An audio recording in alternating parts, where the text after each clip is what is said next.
नाज़रीन, रुपया पैसा में आपको खुश आमदीद कहते हैं। मैं हूं अली नासिर।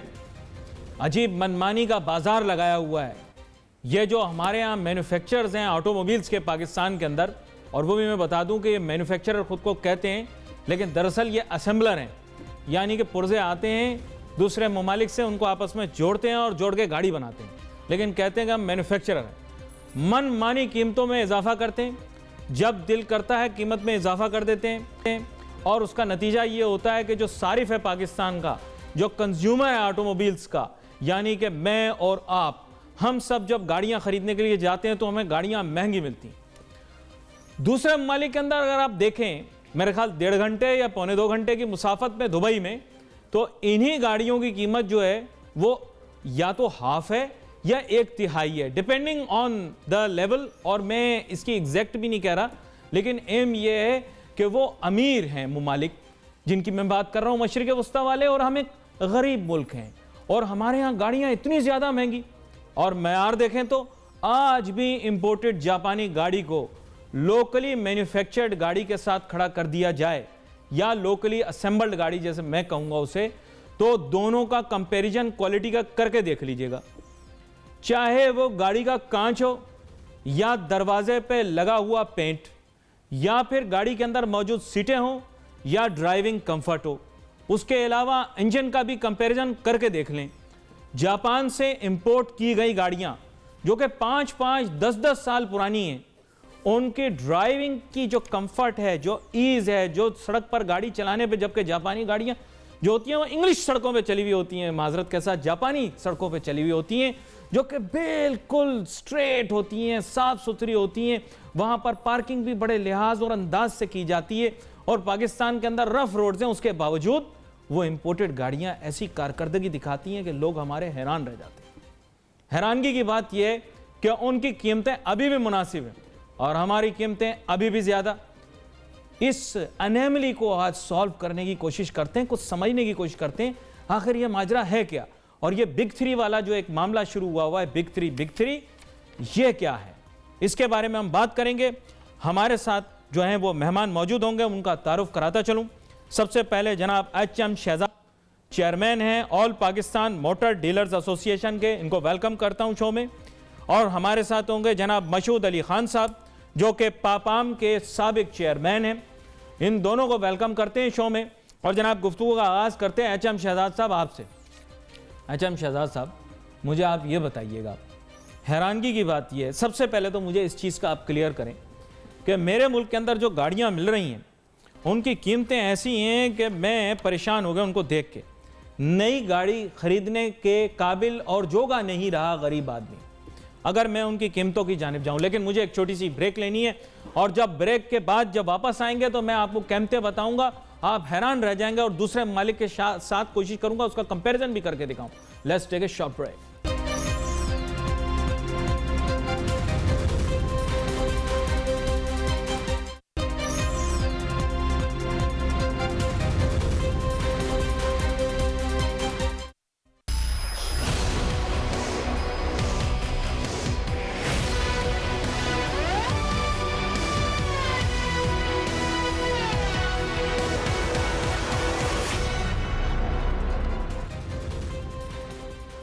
नाज़रीन, वेलकम बैक आफ्टर ब्रेक। गुफ्तगू हमारी जारी थी। ब्रेक पे जाने से पहले मैं आपको अपने मेहमानों का तारुफ करा रहा था।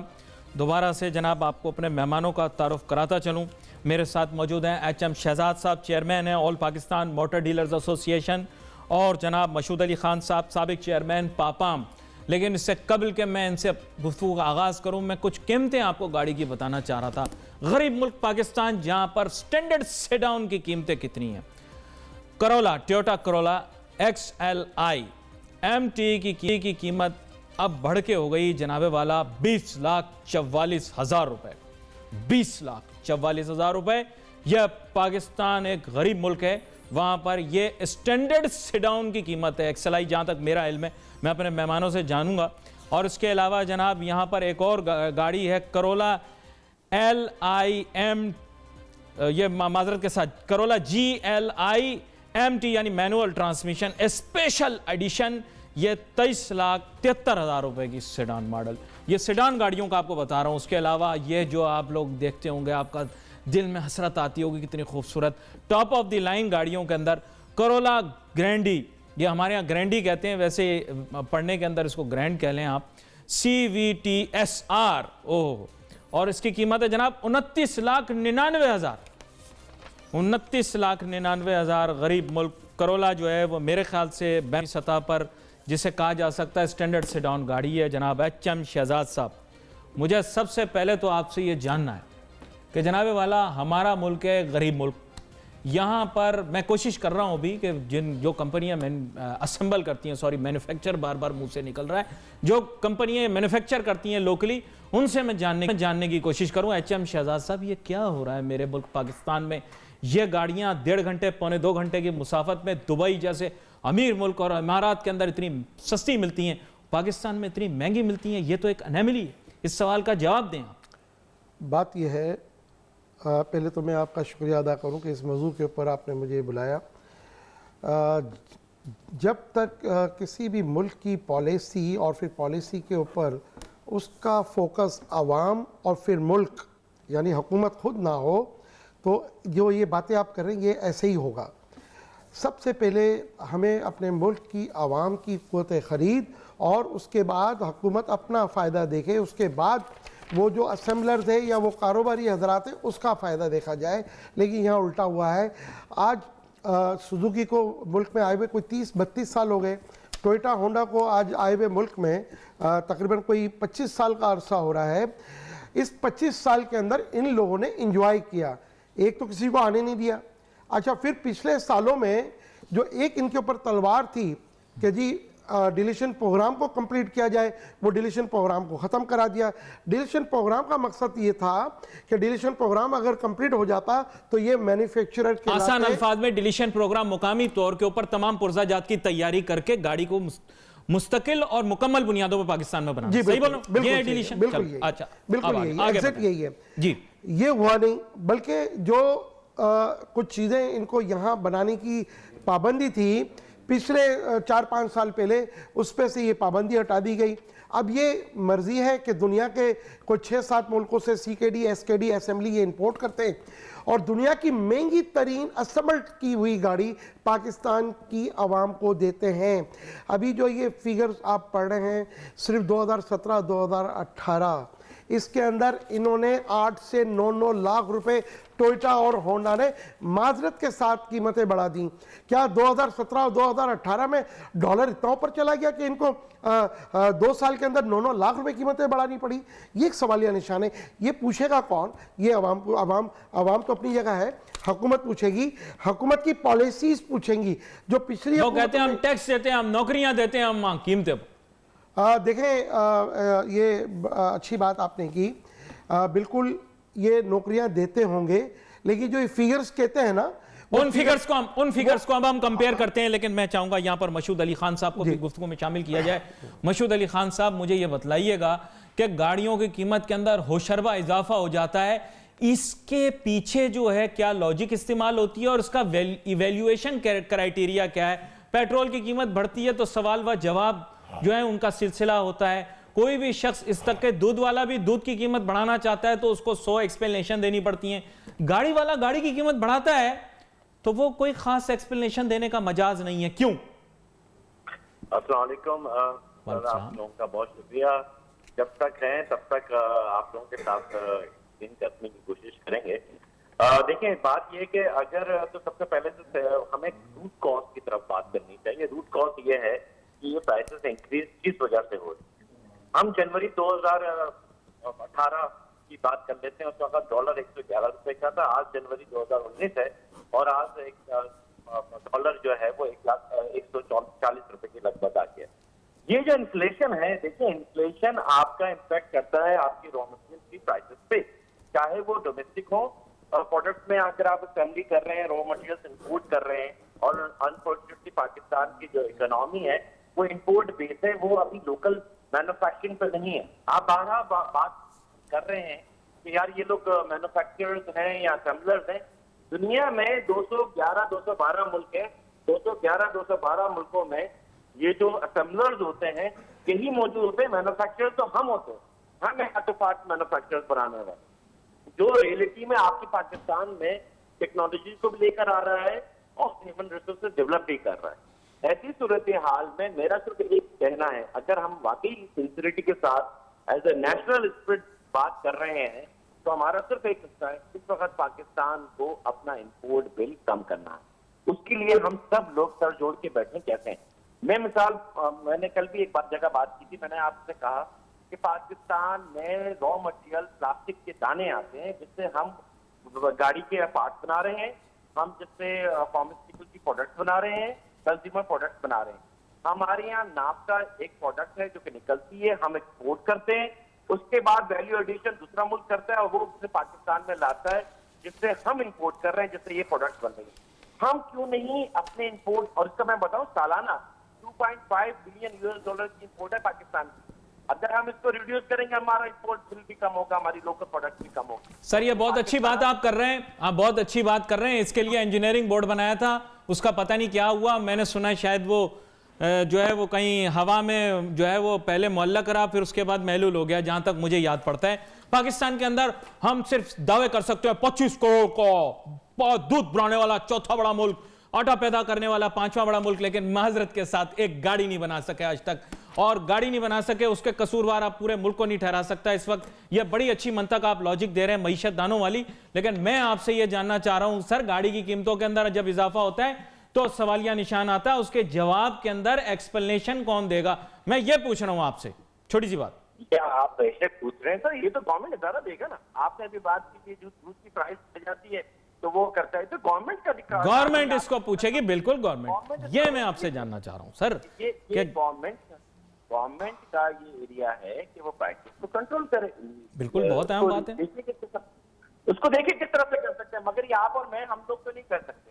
हम सिर्फ ये कह सकते हैं कि देखिए मैं आजकल हर काम अवामी दबाव पर ही हो रहा है, इस तक के ECL से भी लोगों के नाम जो है ना वो अवामी दबाव पर ही निकल रहे हैं, तो आजकल अवामी दबाव पर ही काम हो रहा है जहां तक मुझे पता है। HM शहजाद साहब आप मुस्कुरा सकते हैं, आप पर कोई पाबंदी नहीं है यहाँ पर HM शहजाद साहब, मैं बहुत अच्छा, खुशनूर साहब ने जो है वो एक माशी पर्सपेक्टिव में भी जवाब दिया कि मुल्क को जो है वो अपने इंपोर्ट बिल को कंट्रोल करने की जरूरत है, लेकिन आपने तो अभी वाजे किया ये SKD, जहां तक मुझे यूनिवर्सिटी में पढ़ा है, सेमी नॉकडाउन, और CKD यानी कंप्लीट नॉकडाउन, इसके माने पुर्जा जात की शक्ल के अंदर, वो भी तो इंपोर्ट ही है, सिर्फ ये कि वैल्यू एडिशन थोड़ी ज्यादा हो जाती है पाकिस्तान में। दुरुस्त कह रहा हूं? तो ये बेसिकली मैन्युफैक्चरिंग होगी या असेंबलिंग होगी, ये मुझे थोड़ा माइंड में क्लियर कर दे, ताकि मेरे जहन में अगर कोई गलती है तो उसको इस्लाह हो जाए उसकी, हो सकता है ये असेंबलिंग ही होगी, इसको असेंबलर्स ही कहेंगे। देखें बात ये है, हमने ये सारी बातें की, मसूद साहब ने अपने हिसाब से जो जवाब दिया वो ठीक है, वो उनके जहन में जो चीजें उन्होंने अपने हिसाब से, उन्होंने अच्छे नुकात उठाए। अच्छा, यहाँ साथ साथ मैं ये बताता चलूं कि यहाँ पर पाक सुजुकी ने जो कीमतों में इजाफा किया है उसके भी मुतालिक जो है वो थोड़ा बहुत मेरे ख्याल से यहाँ पर विजुअल दिखाई देंगे, तो हमें कुछ उसकी कीमतों का भी अंदाजा होगा, कीमतों में कितना इजाफा हुआ है। ये हम सबको साथ लेकर चल रहे हैं, यानी पाक सुजुकी के मुतालिक भी बात कर रहे हैं, टोटा के बारे में भी बात कर रहे हैं, हुंडा के बारे में भी बात कर रहे हैं। यही मेरे ख्याल 3 मारूफ नाम है, इसके अलावा अगर कोई हो तो वो शायद इतना ज्यादा मारूफ के उसमें जुमरे में नहीं आएगा। जी आप HM शहजाद साहब बात के देखें ना, मुल्क के अंदर एक सनद लगाई जाती है तो उसके लॉन्ग फ़ायदे देखे जाते हैं कि इसका आवाम को क्या फ़ायदा होगा, हुकूमत को क्या फ़ायदा होगा, और तीसरे नंबर पर वो शख्स जिसने वो सनद लगाई है उसको क्या फ़ायदा होगा। लेकिन यहाँ तो सारा उल्टा चला आ रहा है ना। जैसे मैंने कहा कि पिछले जितने भी ये टाइम गया है इस पर इन्होंने इंजॉय की है। अब इंजॉय का मकसद मुझे पता है, मस्ती मजा उर्दू में होता है जी। देखिए इंजॉय का मकसद ये है कि आवाम से पैसा लिया, एडवांस फुल पेमेंटें ली, और वो पेमेंटें जो है बैंकों में रखा दी गई, और बैंक से इंटरेस्ट जो है वो खुद खाया गया, और वो खरबों रुपए खाए गए। आप गाड़ी इंपोर्ट करने नहीं देते हो, और मुल्क के अंदर शॉर्टेज है गाड़ियों की, गाड़ी आप इंपोर्ट करने नहीं देते हो, कहते हो हम लोकल को अगर जो है एडवांटेज दे रहे हैं। अगर लोकल को एडवांटेज दे रहे तो बैकलॉग किस चीज का है? देखें यहाँ मैं आपको एक बात बता दूं, सबसे बड़ा जो हमारा प्रॉब्लम है ना वो ये है कि आज हमारे मुल्क की ज़रूरत है 10 लाख गाड़ियाँ हैं, 2.25-2.5 लाख गाड़ियाँ ये लोकल असेंबलर्स पाक सुजुकी हुंडा टोयोटा असेंबल्ड कर रहे हैं, 60-70 हज़ार गाड़ियाँ हम इंपोर्ट कर रहे हैं।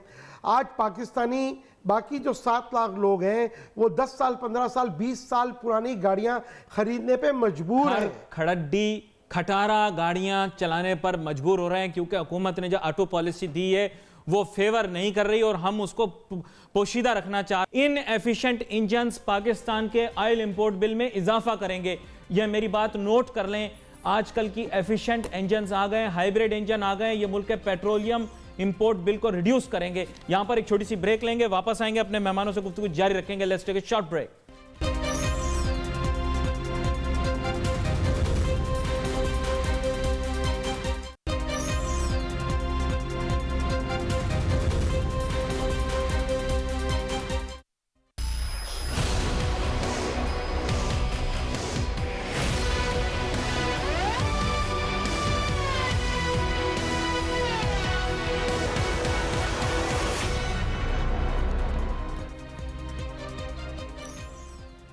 नाजरीन, welcome back after break. Dealer के पास गया, डीलर से जाकर पूछा गाड़ी कितने में मिलेगी। कहता है गाड़ी की कीमत इतनी है, इसके ऊपर ऑन चल रहा है।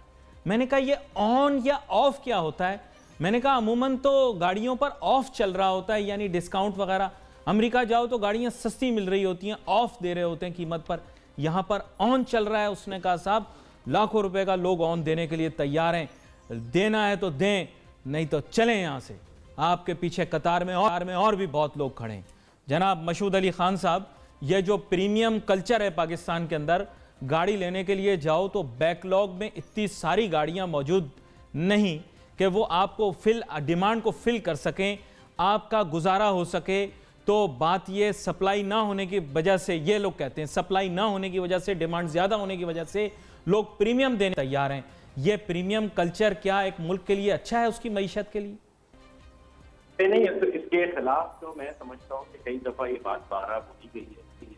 ये तो एक माफिया है, क्योंकि इन्वेस्टर्स हैं जो ये काम करते हैं कि आप लोगों की गाड़ियों के बुकिंग करके रख लेते हैं, जिसके बाद जो बेचारा कस्टमर वॉकिंग कस्टमर्स आता है और उसको ये इस तरह से कहा जाता है। इस पे तो सख्त एक्शन लेना चाहिए डीलर से।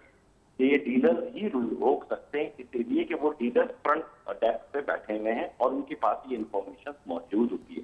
यहाँ पे दो चीजों का मैं इजाफा करना चाहूंगा। अभी आपकी गुफ्तगू में मैंने सुना था कि आपने कहा कि यार पाकिस्तान की जो फाइटर्स हैं एज कम्पेयर टू के दुबई से ज्यादा है, बहुत ज्यादा। देखिए, इस पर मैं जरा सा आपके दिल में चाहूंगा शेयर करना, आप जरूर देखिएगा। देखिए 35% तो टैक्स है आपकी सैलरी से। अगर मैं 35% निकाल दूं तो आप 100 रुपीज की अगर आपकी सैलरी 65 तो आप लेके जा रहे हैं, 35 तो आप गवर्नमेंट को पे कर रहे हैं। बिल्कुल, इसमें आपकी कंपनी का इश्यू नहीं है कि यार आपको वो सैलरी नहीं दे रहा। सैलरी तो वो आपको 100,000 दे रहा है, मगर आप घर पे लेके जा रहे हैं 65।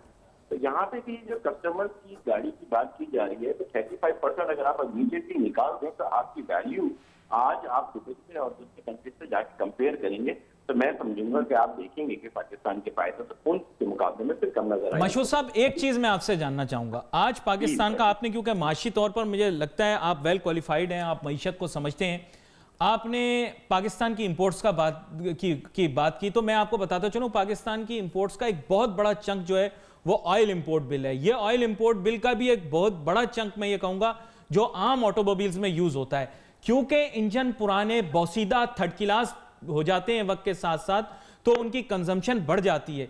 जितना एफिशिएंट इंजन होगा, जितनी हाइब्रिड टेक्नोलॉजी अडॉप्ट की जाएगी, जितनी जदीद टेक्नोलॉजी अडॉप्ट की जाएगी, इंजन उतनी ज्यादा पेट्रोल की बचत करेगा। इससे मुल्क को बहुत फायदा हो सकता है। जदीद गाड़ियां पाकिस्तान में आनी चाहिए या नहीं आनी चाहिए, ये बताएं। देखिए, पहले की बात तो आप इसको समझें, इस वक्त जिस मुल्क में आप रह रहे हैं ये बड़े नाजुक मौके पे है।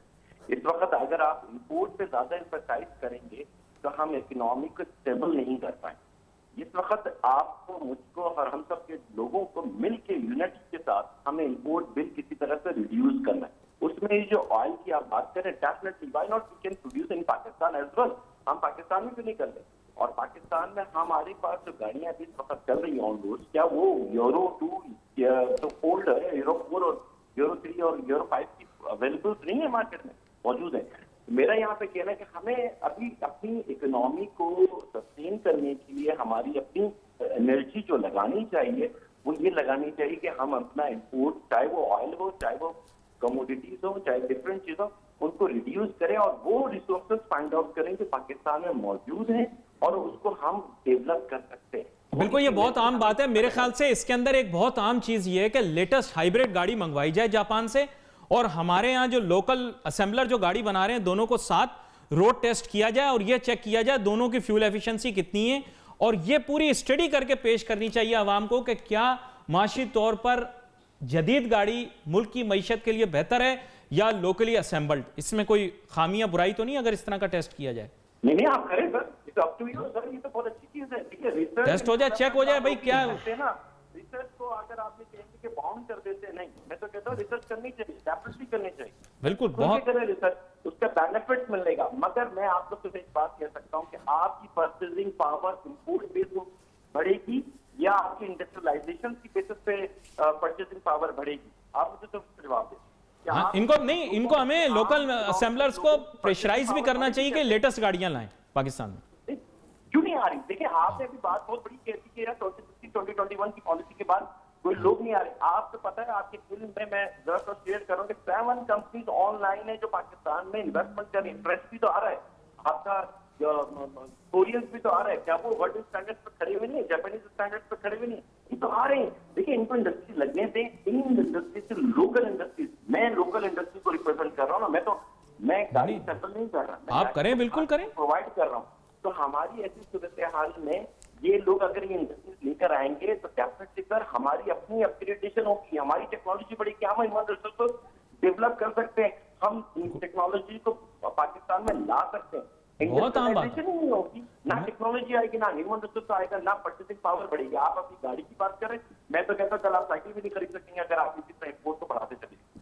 ये भी इन्होंने प्रेजेंट किया फैक्टर एचएम शहजाद साहब। ये कह रहे हैं कि लोग आ रहे हैं, वो तो मैं भी बचपन से सुन रहा हूँ, मर्सिडीज आ रही है, मैं सुन रहा हूँ भुट्टो साहब के दौर से आ रही है, आई नहीं, अभी तक पहुंची नहीं। मैंने सुना फोर्ड आ रही है, फोर्ड अभी तक आई नहीं, पहुंची नहीं, पता नहीं कहीं बीच में मसला हो गया, कहीं बारात रुक गई। फिर मैं ये सुन रहा था कि पता नहीं यूरोप से एक बहुत बड़ा ब्रांड आ रहा है, ओपल आ रहा है, पता नहीं वो भी आ रहा था, फिर रास्ते में पता नहीं उनकी गाड़ी का भी ईंधन निकल गया। जी एचएम शहजाद साहब, आप बहुत सारे लोग रहे हैं, पता नहीं पहुंचते क्यों नहीं। बात यह है कि पिछली हुकूमत के अंदर बहुत सारे जो है वो ऑटोमोबाइल्स कंपनी ने एमओयू साइन किए हैं।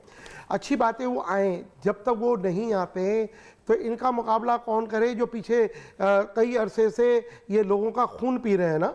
आप देखें, किसी मुल्क को चलाने के लिए करके, किसी मुल्क की आवाम को सस्ती गाड़ियां देने के लिए ये 25-30 साल का अरसा कम थोड़ी होता है। ये जो अब देखें ना, आज हमारी प्रॉब्लम क्या है, हम आज ये डिस्कस क्यों कर रहे हैं कि आज हमारी कुव्वत खरीद में गाड़ी नहीं है। अब आपको ये बताऊं, जिन्होंने कहा जी 35% जो हम टैक्सेस देते हैं, आपको पता है हम 100% दे रहे हैं। 7 लाख रुपए की एक गाड़ी लेते हैं, 7 लाख रुपए उस पर गवर्नमेंट को, लेकिन वो कह रहे हैं इस वजह से आपके पास टेक्नोलॉजी नहीं आती, जो मशहूर साहब ने बात की, उस वजह से आपकी कैपेसिटी नहीं बिल्ड होती, जो मैंने अंडरस्टैंड किया है, ना आपकी एचआर डेवलप होती है। ये तो उन्होंने अहम बातें की हैं। नहीं, मैं आपसे ये कह रहा हूं, ना लोकल इंडस्ट्री डेवलप होती है। देखिए बात ये है ना कि लोकल इंडस्ट्री बनाना चाहे जब ना, ये सारी चीजें डेवलपमेंट करना चाहे जब ना। आज देखे ना हमारे मुल्क में इंजीनियरिंग बोर्ड डेवलपमेंट था ना, कहाँ है वो? किधर? अच्छा, वो इतने अरसे से क्या करता रहा? वो ये करता रहा कि इन लोकल असेंबलरों की मनमानी करता रहा, और इनकी इंजीनियरिंग डेवलपमेंट बोर्ड में इन्हीं के अपनी मर्जी के लोग लगाए जाते थे, जो इनकी फेवर के अंदर पॉलिसियां दी जाती थी। ये होता रहा उन दिनों के अंदर। अब नए आएंगे, क्या होगा क्या नहीं होगा, इस वक्त ज़रूरत यह है, देखें हमारी जितनी भी 60-70 हज़ार गाड़ियाँ आती हैं, इसमें मेजोरिटी जो गाड़ियाँ हैं वो 650 सीसी की गाड़ियाँ हैं। मैंने पिछली हुकूमत में भी कहा था, इस हुकूमत को भी आपके प्रोग्राम के तवज्जो से कह रहा हूँ कि हमें सीएनजी जो है ना वो गाड़ियों को देना बंद कर दें।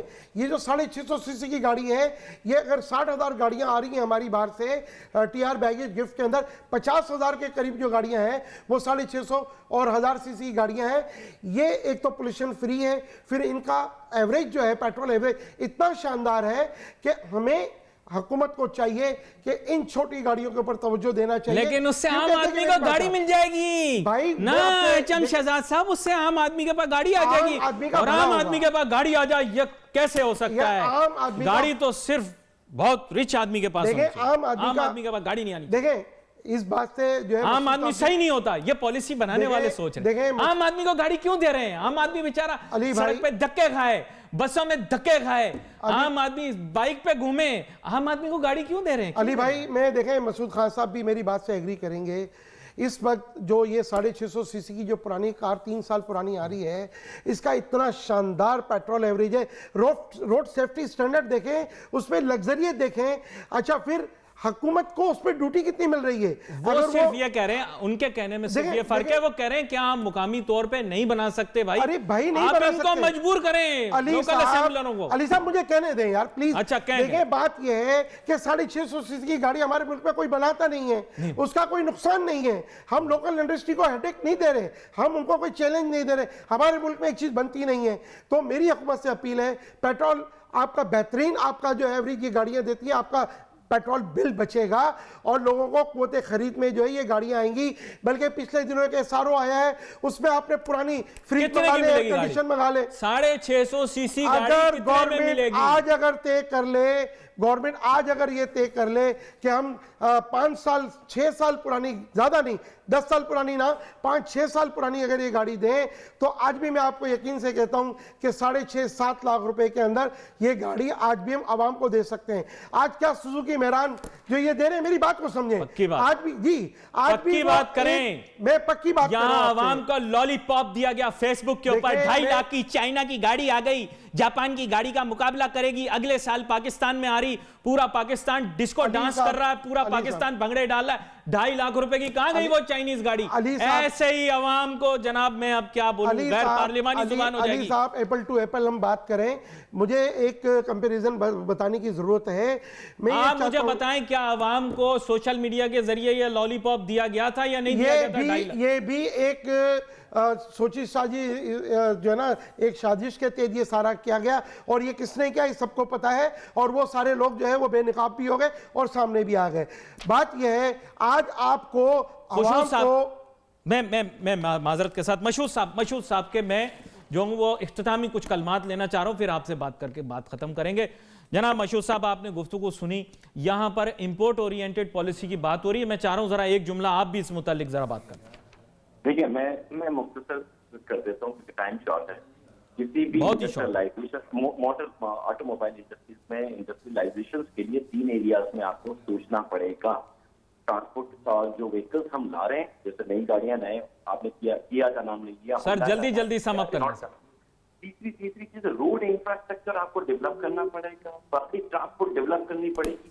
एक गाड़ी में ये एक मुफस्सिल प्रोग्राम आपने पेश कर दिया, आपका बहुत शुक्रिया। जनाब मशहूद अली खान साहब, आप शामिल गुफ्तगू रहे हमारे साथ। मेरी ख्वाहिश तो और भी मजीद बात होती है आगे आने वाले। जी एचएम शहजाद साहब, सिर्फ एक सेकंड का वक्त। ये टीआर गैफ और बैगेज के तेज जो गाड़ियां आती है, इससे आवाम पब्लिक, हमारा मुल्क का एक पैसा का जरा मुबादला नहीं जाता, ये समंदर पार पाकिस्तानी गाड़ी। चलिए इस बारे में हम और मजीद तफसील में गुफ्तगू करेंगे आगे आने वाले दिनों के अंदर। हमने बात की कीमतों के अंदर इजाफे के मुतालिक, आगे आने वाले दिनों के अंदर जरूर कोशिश करेंगे उनका पर्सपेक्टिव पेश करें जो कि असेंबलर्स हैं। We wait for your messages on Facebook. यहाँ पे अली नासिर हमारी टीम को इजाजत दीजिए। अल्लाह हाफिज।